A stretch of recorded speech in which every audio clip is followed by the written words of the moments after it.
folks do need the help. I'm going to take just a couple minutes here because I got to beat feet back and then come back for another dinner that I got to do. I got to get cleaned up.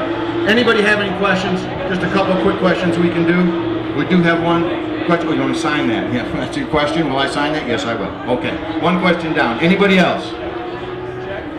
Everybody knows everything they need to know about what's going to... The what? 1 and 2 tomorrow. That's all you need to know. God, if I'd have known that, we wouldn't have worked so hard. All right. Oh, we do have a question. Run up here. It's a non-technical question. Well, yes, I am available. I'm sorry. What you're...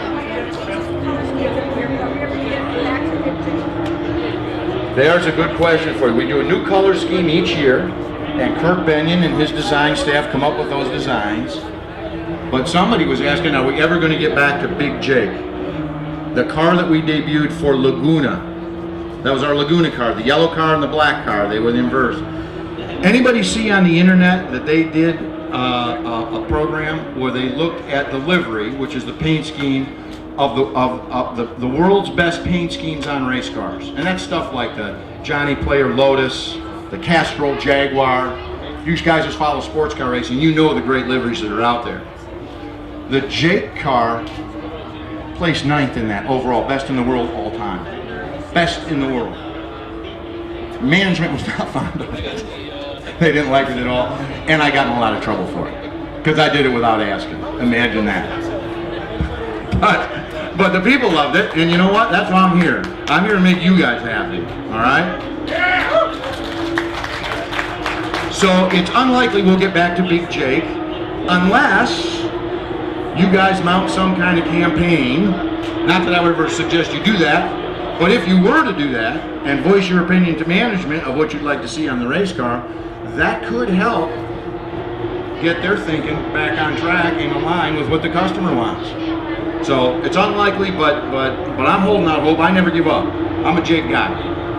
One more right here. Johnny O'Connell has been a strong spokesperson for Corvette racing. What are his plans and what do you have for his backup? Johnny O'Connell has been a strong spokesperson for Corvette. What do we have planned for him, and what do we have planned to replace him? When you take a guy who raced for us for 10 years, winning as driver here in Sebring, winning as driver at Le Mans, you know, that replacement is not an option. Okay, it's a question of trying to find somebody you think is trainable that you can bring in and could perform and get to at least some point close to what Johnny had accomplished. Johnny was a victim of his own success. Cadillac program in World Challenge got born late last fall, and they needed. At the end of the day, we do this to sell cars, period. That's it. That's the bottom line. That's marketing. We have a lot of fun doing it, but we got to sell cars. Cadillac wants to sell cars. If you want to sell cars and you're racing them, who are you going to get? Who's the best salesman out there? Unquestionably, it was Johnny. Cadillac came to us and said, look, I know he's your guy, but we really need him for our program. I said, tell me the deal. They said, look, he's a great spokesperson. He understands it. He's young enough that young people can identify him. He's not too old that old people won't like him. He crosses generations. He knows the product. He's a great racer. We think he fits the Cadillac image perfectly. I said, who you planning to back him up? Well, guess who? Andy Pilgrim. Hello. So Andy and Johnny are back together on the same team, running the Cadillac, selling Cadillacs. He couldn't be, I mean, he was disappointed. Tough decision to have to leave the Corvette thing, but the Cadillac thing was really of paramount importance. I mean, there was a lot of pressure on him to do that. He's going to do a great job for him, and he's going to do a great job for him. So when you need to buy a new sedan, I don't want you stopping at your Lexus dealer or driving down the Mercedes-Benz dealer or Honda dealer or Acura dealer. You need to go to the Cadillac dealer, drive a new CTS. If you don't like it, then buy the other thing. But I guarantee you drive one, you're going to like it. Johnny's going to be selling them, so let's support him in that. So's Andy. As far as the gentleman who took his place, Tommy Milner, who was here at the table tonight. Fine young man, factory BMW driver for a number of years. American born, American raised. When you get to meet this young man, you are going to be very, very, very impressed. He's going to be with us for a long time. He's got great racing talent, great racing savvy. We're going to be able to bring him along, raise his game, and from the standpoint of the way he interfaces with the fans and the way he mingles with you and the way he understands what we do at Corvette Racing, there's not a finer young man out there. We're very lucky to have him. We feel very fortunate. We can do one more question. Say again? How did we qualify today? We qualified second and ninth. The difference between those two positions was about 0.47 seconds. Anybody who's looked at this thing, when you look at the top 12 cars, it is, I mean, it's anybody's ball game. Anybody's lap, dirt on the track, wind blowing the wrong way, you're going from first to 15th. That's the kind of racing that we're going to see tomorrow. By the way, the car that qualified on the pole was the old Ferrari, not the new one. So that gives you a little testament to how good these cars are and how deep that field is. It's amazing. It's amazing to me. I've never seen it like this in my lifetime. People say, well, how are you going to do? How are they going to do? What's BMW going to do? I can tell you. And I was in a manufacturer's meeting yesterday. I said, here's one thing I can tell you. Nobody's going 9-0 this year. That's not happening.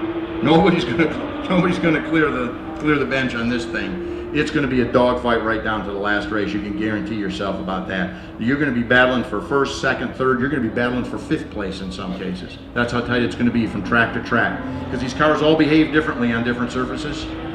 What happens at Sebring doesn't necessarily portend what's going to happen on the street race at Long Beach, and it by no means is an indicator of what's going to happen at 24 Hours of Le Mans. And that's why we're working so hard. You cannot let up for a minute. Not for a minute. We have a full test program set up. Dyno is running right now and has been running for the last 32 hours. With what we learned here during this week, we are already on next generation engine. That thing's been running continuously. We're looking at every aspect of that motor. Valves, rocker arms, springs, valve seats, keepers, cams. I mean, you would not believe the teamwork that's going into this. It's going to be an impressive season. It's going to be hard. It's going to be hard, and there's going to be disappointments, but there's going to be high points too. I think we're gonna represent you guys very, very well with the Corvette. Anything else? One more, and then I got to go. The new engine is in the car right now. The way the engine that's in there is the engine that we have homologated. All right. We are allowed to work on a new intake manifold, which we may introduce before we go over to pre-qual testing. We've got up to that point to see if we're going to go with a new intake manifold, and that's what we're looking at right now as well. But the basic engine architecture will stay the same. It'll be a 5.5 liter. So with that, I have to excuse myself because I do have to go. You guys are always a great audience. I love this group at Sebring. This is a wonderful race. It opens our season, and it's a great way for all of us to get started and all of us to get back together again as a family, and that's how we look at you guys. So I want to thank you all for your support. I want to thank you for supporting Richard. And I want you out there buying GM cars, okay? Not just Corvettes, trucks, cars, whatever. Thank you. Thank you, Buzz. You're welcome.